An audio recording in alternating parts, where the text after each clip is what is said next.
ঝিনাইদহ ৪ নির্বাচনী এলাকার মাননীয় জাতীয় সংসদ সদস্য আনারুল আজিম আনারের প্রাণনাশের ঘটনায় আটক ঝিনাইদহ জেলা আওয়ামী লীগের ত্রাণ ও সমাজ কল্যাণ বিষয়ক সম্পাদক কাজী কামাল আহমেদ বাবু ওরফে গ্যাজ বাবুকে গতকাল বিকালে গাজীপুর কারাগার থেকে ঝিনাইদহ জেলা কারাগারে আনা হয়েছিল কোর্টের আদেশে। তাকে নিয়ে যে মোবাইল ফোন ৩টি তার হারিয়ে গেছে, তিনি যে বিজ্ঞ আদালতে তিনি বলেছিলেন সেই ৩টি মোবাইল ফোন তিনি ঝিনাইদহ জেলা আওয়ামী লীগের সাধারণ সম্পাদকের কথা মতো তিনি ঝিনাইদহের শিকদার পুকুরে দুটো এবং স্টেডিয়ামের সংলগ্ন যে পুকুর রয়েছে সেই পুকুরে একটি মোবাইল ফোন ফেলে দিয়েছিলেন। তারই অংশ হিসাবে আজ তাকে সাথে নিয়ে ডিবি পুলিশের প্রধান হারুনা রশিদ তিনি সহ তার সকল কর্মকর্তাদের নিয়ে এবং একই সাথে জেলা পুলিশকে সাথে নিয়ে সেই শিকদার মার্কেটে অনেকগুলো ডুবুরি এবং জেলে নামিয়ে সেই মোবাইল উদ্ধারের চেষ্টা করে ডিবি পুলিশ। তবে আমাদের কাছে যে তথ্য রয়েছে সেই তথ্য অনুযায়ী এখন পর্যন্ত শিকদার পুকুর থেকে কোনো মোবাইল উদ্ধার করা হয়নি। যে সকল ডুবুরি ও জেলেরা উদ্ধার করার জন্য পুকুরে নেমেছিল তাদের সাথে আমরা কথা বলেছিলাম, তারা বলেছিল পুকুরের যে অবস্থা, যতটুকু পানি আছে তার থেকে প্রায় ৩ থেকে ৪ গুণ করে পলিথিন এবং কাদা রয়েছে। অর্থাৎ এই যে পুকুর, সেই পুকুরে ৩ থেকে ৪ হাত পানি আছে এবং নিচেই কাদা আছে প্রায় ৫ থেকে ৭ হাত। এর মধ্যে একটি মোবাইল ফোন পড়ে গেলে তা পাওয়া কিন্তু খুবই দুষ্কর। তারপরেও ডিবি পুলিশের যে চৌকস অফিসার রয়েছে হারুনা রশিদ হারুনের নেতৃত্বে তারা কিন্তু নিরলসভাবে নির্বাহী ম্যাজিস্ট্রেটকে সাথে নিয়ে এই পুকুরে তারা অভিযান চালান। এরপর তারা যে স্টেডিয়াম সংলগ্ন যে পুকুর রয়েছে সেখানেও জাল টেনে অভিযান চালান, তবে সেখান থেকেও কোনো মোবাইল ফোন উদ্ধার করতে তারা পারেননি।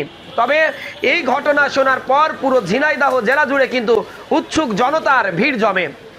যেহেতু একজন সংসদ সদস্যকে ইতিহাসের জঘন্যভাবে প্রাণনাশ করা হয়েছে, কেটে টুকরো টুকরো করা হয়েছে বলে ধারণা করা হচ্ছে এবং সেই ঘটনায় আবার আটক হয়েছেন ক্ষমতাসীন দলের জেলা আওয়ামী লীগের সাধারণ সম্পাদক সাবেক পৌর মেয়র সাইদুল করিম মিন্টু।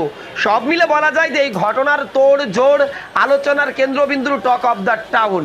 একজন মানুষ সাধারণভাবে মারা গেলে এতদিন কিন্তু আলোচনা হওয়ার কথা নয়, বা অন্যভাবেও যদি মারা যেত তার লাশটি দাফন কাফন হয়ে গেলে এখন পর্যন্ত হয়তো এত আলোচনা সমালোচনা হতো না। কিন্তু গত মাসের 12 তারিখে ভারতে গিয়েছিল চিকিৎসার উদ্দেশ্যে, এরপর 13 তারিখে নিখোঁজ। তারপর থেকে কিন্তু গণমাধ্যমগুলো, ভারত বাংলাদেশ উভয় দেশের গণমাধ্যমগুলো এবং আন্তর্জাতিক গণমাধ্যমগুলো ফলাও করে কিন্তু এই সংবাদগুলো প্রচার করছে। প্রতিদিনই নিত্য নতুন আপডেট আসছে। প্রথমে একরকমের ঘটনা শোনা গেলেও সেই ঘটনার সাথে পরবর্তীতে যখন ঝিনাইদহ জেলা আওয়ামী লীগের ত্রাণ ও সমাজ কল্যাণ সম্পাদক এই গ্যাজ বাবুকে আটক করা হয় তখন কিন্তু আসলে এই মামলার মোড় অন্যদিকে ঘুরে যায়। তার স্বীকারোক্তিমূলক জবানবন্দিতে দেওয়ার পরেই কিন্তু জিজ্ঞাসাবাদের জন্য ডাকা হয় জেলা আওয়ামী লীগের সাধারণ সম্পাদক সাইদুল করিম মিন্টু। এরপর তাকেও এই মামলার আটক দেখিয়ে রিমান্ডে নেওয়া হয়, যদিও তিনি তার দোষ স্বীকার করেনি। 8 দিনের রিমান্ড, 3 দিন শেষেই তাকে আবার কারাগারে প্রেরণ করা হয়। এরপর কিন্তু মামলা নিয়ে অনেক প্রশ্ন সমালোচনা চলছিল যে কেন তাকে 5 দিন রিমান্ড বাকি রেখে আদালতে দেওয়া হলো। তার ব্যাখ্যা দিয়েছেন ডিবি প্রধান যে তার কাছ থেকে যাবতীয় তথ্য পাওয়া গেছে, এখন এই মোবাইল ফোনগুলো কিন্তু আসলে উদ্ধার করতে হবে। ইতিমধ্যে কলকাতার সেই সঞ্জীবা গার্ডেন থেকে এবং যে একটি ভাঙড়ের একটি খাল থেকে যে হাড় এবং মাংসের টুকরোগুলো উদ্ধার করা হয়েছে তা কোনো পুরুষ মানুষের বলে জানিয়েছেন কিন্তু কলকাতা সিআইডি পুলিশের যে যারা রয়েছেন বিশেষজ্ঞ তারা। এবং ইতিমধ্যে এই ডিএনএ টেস্ট করার জন্য কিন্তু আনার কন্যা ডরিন এবং তার পরিবারের সদস্যদেরকে বাংলাদেশি যে দূতাবাস রয়েছে সেই দূতাবাসের মাধ্যমে আমন্ত্রণ জানিয়েছে কিন্তু কলকাতা সিআইডি পুলিশ, এবং তারা খুব দ্রুতই কলকাতায় যাবেন। এমপি কন্যা ডরিন কিছুটা অসুস্থ থাকার কারণে তিনি এখন পর্যন্ত যাননি সেখানে, তেমনটি কিন্তু আমরা শুনেছি। তবে আপনারা দেখছেন যে আজকের এই ঘটনাটি নিশ্চিদ্র নিরাপত্তার চাদরে ইতিহাসের সর্বোচ্চ নিরাপত্তা দিয়েই কিন্তু ঝিনাইদহে এই গ্যাস বাবুকে আনা হয়েছে। এজন্যই বলছি ঝিনাইদহে এর আগে এতটা নিরাপত্তা ব্যবস্থা আগে কখনো দেখা যায়নি।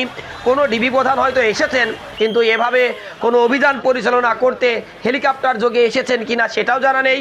সব মিলে আলোচিত সমালোচিত এই ঘটনার সঠিক তদন্ত বিচার চাচ্ছেন উৎসুক জনতা এবং একই সাথে যারা স্বজন রয়েছে এমপি আনারের তারা, এবং একই সাথে জেলা আওয়ামী লীগের সাধারণ সম্পাদক সাইদুল করিম মিন্টুর অনুসারীরা চাচ্ছেন এই ঘটনায় তাদের নেতাকে ফাঁসানো হচ্ছে বা জোড়ানো হয়েছে মিথ্যাভাবে, তারা তাদের নেতার মুক্তি চাচ্ছেন। সব মিলে বলা যায় যে আলোচনা সমালোচনা নিয়েই কিন্তু জেলা জুড়ে কিন্তু টক অফ দ্য টাউনে একেবারে গ্রাম থেকে প্রত্যন্ত অঞ্চলের গ্রামগুলো, শহর থেকে শুরু করে একেবারে পাড়া মহল্লায় অলিতে গলিতে চায়ের দোকানে এমনকি সরকারি কর্মকর্তা কর্মচারীদের অফিসেও কিন্তু এখন একটাই আলোচনা, এই সাইদুল করিম মিন্টু এবং এমপি আনারুল আজিম আনার।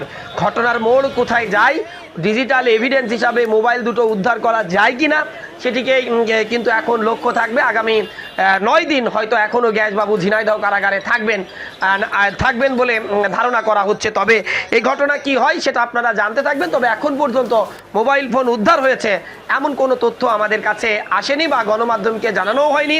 হাজার হাজার মানুষ আর গণমাধ্যম কর্মীদের সামনে এই অভিযান চালানো হলেও তারাও কিন্তু আসলে কিছু জানেননি। অভিযান শেষে ডিবি প্রধান তিনি আবার হেলিকপ্টার যোগে ঢাকায় ফিরে গেছেন। মামলার তদন্তকারী কর্মকর্তা এবং ঝিনাইদহ জেলা পুলিশ সুপার সহ অন্যান্য যারা রয়েছেন তারা এখনও নিরলসভাবে কাজ করে যাচ্ছেন যে এটি উদ্ধার করা যায় কিনা এবং এই মামলার নতুন কোনো তথ্য পাওয়া যায় কিনা সেদিকেও কিন্তু তারা লক্ষ্য রাখছেন। তো ভিডিওটি দেখতে থাকুন, অবশ্যই লাইক কমেন্ট শেয়ার করুন এবং যাই ঘটুক সকল ঘটনার আপডেট পেতে ঈগল টিভির সাথেই থাকবেন আর ভিডিওটি দেখতে থাকুন।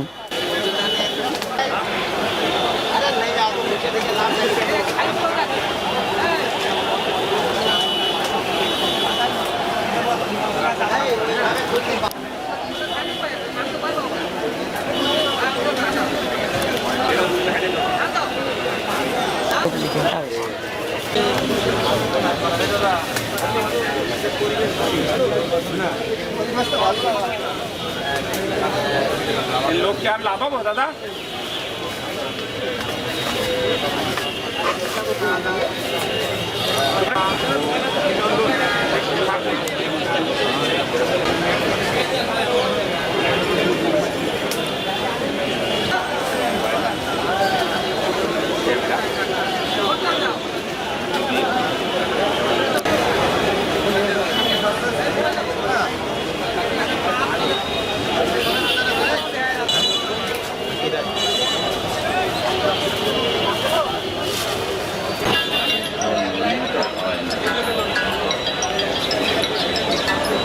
অভিযানের খবর ইয়া হয় না, লাইভ দেওয়া যায় না।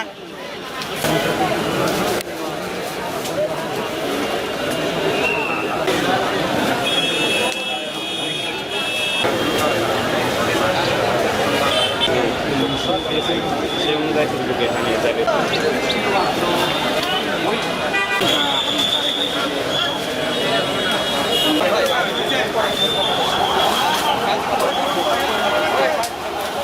बहुत